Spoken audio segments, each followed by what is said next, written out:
The biggest stories from the pages of the London Free Press and lfpress.com. This is the London Free Press podcast with your host, Craig Needles. It is the London Free Press podcast. Thank you very much for joining us for another look at the biggest and most important stories going on in London and the surrounding area. And to help us out with that and talk about COVID-19 is a London Free Press reporter and health reporter, Jennifer Beeman, joining us on the podcast. We are fortunate to get some of Jen's time. Jen, thank you very much for doing this with us today. We appreciate it.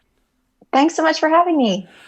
Let's talk about where the community is at right now when it comes to COVID-19, because you've written a piece which can be found on lfpress.com right now saying that we might have a worse November than we did April. And April was what we had hoped might have been the peak of the pandemic locally because, things have been shut down in March. We were still getting used to things. But now we're thinking that November, and this is the headline from your piece, will November surpass April as the cruelest month for Middlesex, London? What do we know about that? So, we've got less than 2 weeks until the end of the month. And, we are averaging for up until now in November, about 14 new cases a day. We have to close in to about 341 cases, is what we had in April. And, we're within striking distance of that. We've already today just surpassed the October to become the second worst month. And if things keep going like they're doing and going like they're going, we could certainly beat April's case count, which would not be a good thing at all. We are testing more. That's certainly part of it. But cases continue to climb here. 23 today, 21 yesterday. Dr. Mackey yesterday on Wednesday said he wouldn't be surprised if we get another 100 cases by the end of the month. That's obviously a significant amount. And I think that people hear 100 cases and think to themselves, oh, that's not that many, because I hear about these gaudy case numbers from the United States or even from Toronto or Ottawa. But for what we've been doing here in London and Middlesex, where we've kind of had a steady number that hasn't gone too out of control, 100 plus cases by the end of the month is a concerning number to think about, right?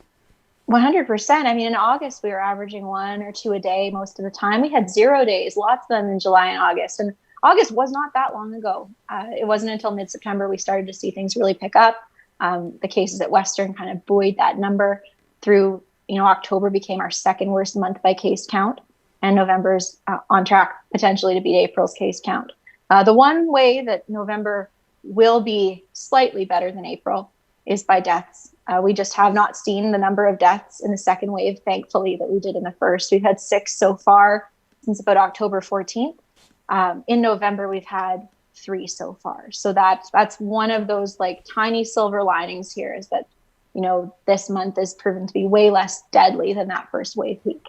Do health officials have any theories as to why that is? Do we know better how to treat this, or the people getting it are they younger or less susceptible to the most grievous complications, or perhaps even deaths when it comes to COVID-19? Why do we think that might be? Well, you hit the nail right on the head, Craig. It is a lot of younger people that are getting it. Today, our 23 cases on Thursday that were reported, a lot of them were in young people. There were 3, though, that were in the over 80 age group. But primarily in the second wave, you're seeing a lot of younger people get it. Right now, we have no long-term care retirement home outbreaks in London and Middlesex County, which is wonderful. That's when you really start to see a lot of those really brutal health consequences. Today, though, London Health Sciences Centre has 11 COVID-19 inpatients. It's the most they've had since June 2nd. I track these numbers on my computer every day. Even on weekends, I log in just to make sure I've got them. And that's that. So, things are serious. And I think people need to kind of understand that, even though gyms are open and we can go outside and it's not as scary and uncertain as April, it's the numbers are there. The facts are there. Yeah, the numbers very much are there, and try not to get too lost. My advice is, if you're looking at these in the daily numbers, because we had a 0 day and a 2 day earlier in the week, but then we've had some other days where the numbers are significantly higher. So you've got to kind of look at the numbers over time as opposed to just 1 day here and 1 day there if you want to get a true idea as to what's going on with this.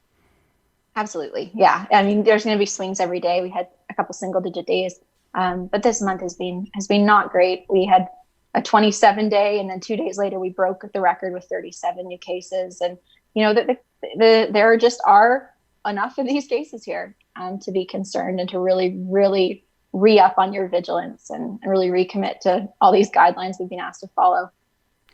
Yeah, certainly so.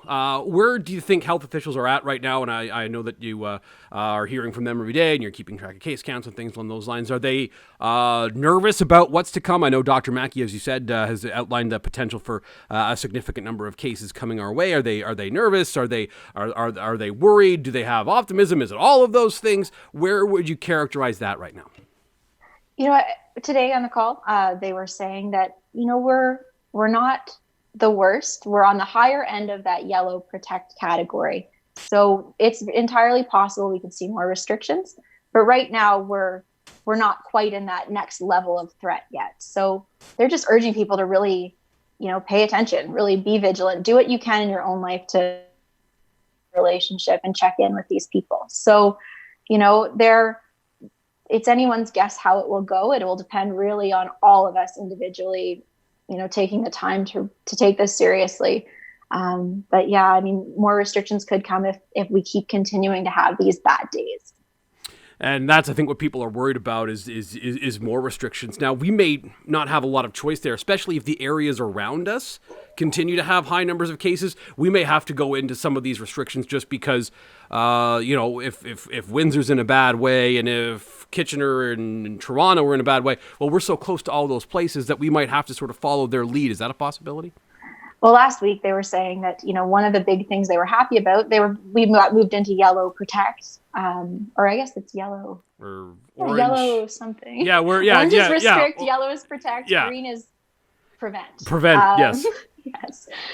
When we got moved into yellow, our local health officials here were saying, we're really glad that Toronto is moving into red. And it's because so much of what happens here is linked to kind of that travel. We're a mobile sort of area. And if Windsor is in a bad way and Toronto's in a bad way, you want them to really control it there so that we don't get these kinds of little, overlaps here. So, I'd hope that if the situation stabilizes in those places, we could avoid the more strict, stringent, really soul-crushing lockdowns. But really, again, it just comes down to individual people. Like, I don't leave the house very much. I know most of my family, if we don't really see each other at all face to face, that's so important. I just feel like people, it really rests with all of us to make the right call. Yeah, I'm in the same space. I leave the house to do groceries and go for walks, and that's about it. That's really all I do. It just is. It's not fun. Nobody wants this. Nobody's happy about this. But health officials would tell you this is the best advice going forward here. And if you don't want there to be further lockdowns, I would strongly recommend you follow that advice. Exactly. The virus needs people to spread. So if you're spending time with others, if you're being kind of willy-nilly with, your contacts, that's certainly a risk. Now, when it comes to what's going on at the London Health Sciences Centre, and you say willy-nilly, that word wasn't used in an email that was obtained by the London Free Press, but there was an email obtained by the London Free Press where hospital leadership has said they've got some concerns with the way that hospital staffers are handling, or perhaps not handling, this COVID-19 outbreak. What have we learned about that? Well, the chief executive, Paul Woods, kind of threw down the gauntlet today, and he said, hey, listen up, all of you. The way that we were acting in the summer, where we would get together for lunch and hang out and things were not so hot and scary, those days are gone. I guess what he's seeing, what that hospital is seeing from the internal memo we saw today, was that they're seeing staff that are still a little bit too lackadaisical, a little bit too relaxed with their restrictions. So they're threatening. They're saying, hey, listen, we need to do better. They've had 14 cases. It's now 15 today. And there's 55 others under investigation. They've had 2 outbreaks declared last week at University Hospital. It's not a good situation when a hospital is dealing with that kind of thing. They've got enough to deal with already, let alone, their own kind of internal outbreaks and things. So, they're taking it very, very seriously. They're getting the message out to staff. Listen up. This is really important. We need to change our behavior to reflect what we're seeing now. And I think that's very, very good advice, and you can understand that because let's be honest here, these people that are in the hospital system that are working there every day, some of them may be exposed to COVID-19 patients, or perhaps you're exposed to someone else who happens to have been exposed or whatever it happens to be. And this virus, as we know, can spread pretty quickly if people are spending time together and not following the rules. So obviously, hospital employees have to keep going to work, and we want them to keep going to work. But I guess the suggestion for Paul Woods here is you've got to be careful even when you're here, even when you think you may not have to be careful. Please be careful. The one thing we hear over and over again, even not just in hospitals, but in other places is, service sector, public facing jobs is your risk. Sure, it's customers coming into your store or people coming into your hospital, but it's also your interactions with other staff members, the people you talk to at lunch, people you eat with, people you go on breaks with. And so you need to be just as vigilant around these people.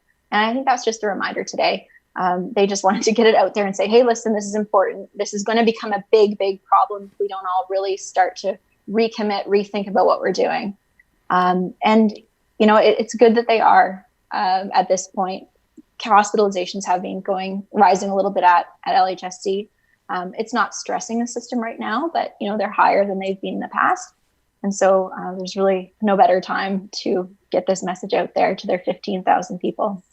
Because we've seen in other jurisdictions where it very much does stress the system, and clearly that's what they want to avoid here in London. But based on what we're hearing from hospital workers right now and from public health officials, we're not concerned that there's a significant problem when it comes to availability of care and treatment at London Health Science Centre right now? Correct. Yes. Which is very, very good for us. Yes. And and that's one of those indicators that would push us up into those more strict provincial restrictions like orange or red or, God forbid, lockdown. Mm-hmm. I'm glad that the hospital did take the step today to say to its staff, we need to take this very, very seriously. We need to set an example for our community. The one big tragedy of anything like a pandemic like COVID-19 is that it affects frontline healthcare workers, and they are the bread and butter of getting us through this. So you don't want, and under any circumstances, sick healthcare workers like that. That's horrible. Mm-hmm. That affects all of us. So I'm really, really glad that they've stepped up and kind of thrown the gauntlet down, drawn a line in the sand, said this ends now. Right. Yeah. No, I'm glad as well. And the words "wake up call" were used. I can't remember if you used them already in our conversation, but I know they're in your piece on lfpress.com. Wake up call has been used, and I think that's the exact type of terminology we want to be using here, which is, hey, everybody, we've got to be a little bit smarter about this here. Let's get it together because things have changed certainly since July and August. 100%. Yeah. I think it's a bit difficult for people though. Stuff is open. I could go see a movie if I wanted to. And yep. I go to the gym and I have a trainer and we wear masks and he stands far away. It's different than April. It looks different where I'm able to go outside and do things, and I'm a little less afraid than I was maybe, but the case counts are still there. The risk is still there. That hasn't changed. The way that this virus can threaten our system hasn't changed. So I think that might be kind of a difficult adjustment for people, that even though they're able to leave the house more, it psychologically feels a little different. It's still the same threat. It just looks our lives just look a little different than April. How do you think the next few weeks might go, not from a case count perspective, but from a perspective of what we're hearing from public health officials? I know that you hear from them frequently, and you hear from the mayor and the warden in Middlesex County.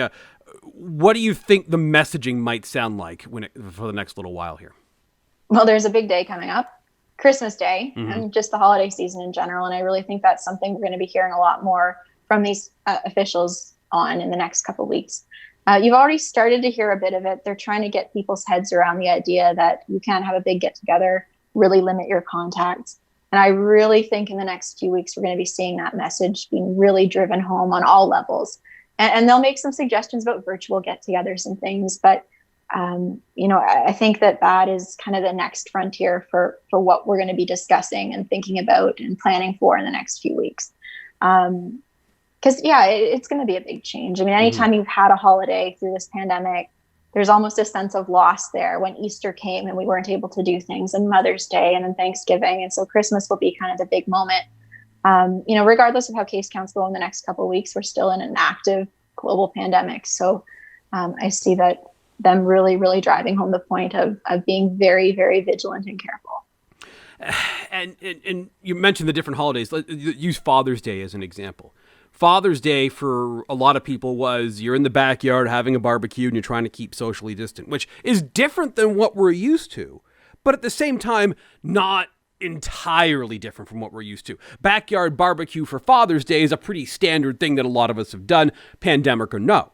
There's no backyard barbecue option for Christmas. And that's the thing that gets you a little bit as you're thinking to yourself, are people going to be as willing to slightly change their holiday because we're not going to be able to get together and see each other face to face because it's probably going to be pretty cold outside. And hey, maybe we're going to have a delightfully nice Christmas. I don't know. But it's not going to be a situation where you want to be spending it on the back deck in all likelihood.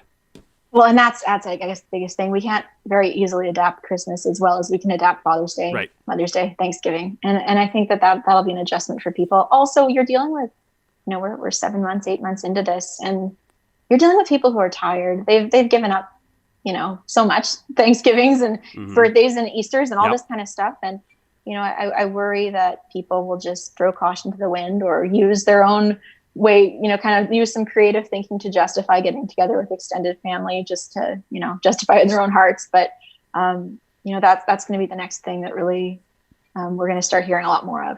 Yeah. And I think you're absolutely right, as people are going to try to pretzel logic different things. And hey, if I do this or this person does that, is this going to be okay? And the answer is highly unlikely to be, unless you're willing to isolate for 2 weeks before and 2 weeks after. I think that's the way to look at it, and I don't think that's going to be on the table for most people. I don't think we're going to have school put on pause around then. We heard some mixed messages from the government about that, but I don't think that's the way this is going to go down. So it just might be a situation where, it's one Christmas. We've got these vaccinations that are close. We're going to be in a lot better shape in the spring, it looks like. So if we can just not do this one Christmas, we're probably all going to be a lot better off in the long run. 100%. Yeah, we've got, and the news of the vaccine was just a little bit of like Christmas joy. And I felt this week and last week when those things came out, still nothing published or peer reviewed on it. But, just the idea that it's less of a question of if and more of a question of when, which I think for the first time in a long time, we haven't really had any, because the risk is pretty great. Yeah, the risk is definitely pretty great, and I think we've all just got to keep pushing through it. I know you said people are tired, people are burned out, and just before we wrap up here, Jen, it's going to have to be a situation where even though people are tired and people are burned out, we just got to keep at this for not that much longer. We can do this for a couple of more months, and then we should be okay. But yeah, for this winter, it's just not going to be fun. It's going to be lonely for a lot of people. It's going to be difficult for a lot of people. It's going to be difficult for me. You think my parents don't want to see my kids for Christmas? Of course they do. You think my wife's parents don't want to? Absolutely they do. But it's just going to be really difficult for all of us to sort of say, hey, we're just going to have to do it via Zoom this year, and that's going to be the situation. So we just we give back the next few months, but we're going to be okay long term. We just got to keep focused, I guess, right? Yeah, I mean, next time, if we do what we need to do now to keep people safe, to keep cases low, to keep hospitalizations low, it means that at Easter we won't have an empty seat around the table. Yeah. Exactly. That's a fantastic way to phrase it. Anything else you want to add or anything else you're keeping an eye on, Jennifer, before we wrap up here as far as your coverage of COVID-19 here in London and Middlesex County? With me, it's all about case counts every day. I like to kind of track those really closely, and hospitalizations too. Anything can kind of happen on this beat. It's been a very busy bunch of months for me. So I don't ever know what's coming down the line, but I'll certainly be watching out for restrictions and how our stat measure up to that restriction matrix the province released. So right now we're solid yellow, but I'll certainly be watching to see if we creep closer to orange. I very much hope we can stay in solid yellow or even get to green if things go really well, but I think that might be asking too much. So we'll probably be sticking it, hopefully, fingers crossed, be sticking in the yellow spot for a little while here. Jennifer, thank you so much for giving us a few minutes here on the London Free Press podcast. Glad that you could do that. Anytime. Thanks so much. That's Jennifer Beeman, health reporter with the London Free Press. You can find a couple of stories she's written the last few days. One about how case counts and other metrics in November might be as bad or worse than the ones we had in April, and also about that letter, that internal letter sent to staff at London Health Sciences Centre. And the headline there is LHSC boss scolds rule-breaking staff as infections rise. That is all the time we've got here on the London Free Press podcast. Thank you very much for listening and subscribing, those of you who do. If you are catching us on YouTube and you want us to be sent right to your phone every time we put up a new episode, subscribe on Spotify or on Stitcher, on Apple Podcasts, on Google Podcasts. Those are the place to get us. Just search London Free Press Podcast on those mediums and you can find us very easily there. And of course, you can find us every episode on lfpress.com. Thank you very much to Jennifer Beeman for being our guest today. Thank you very much to everyone who's listening today, and we will talk to you next time on the London Free Press Podcast.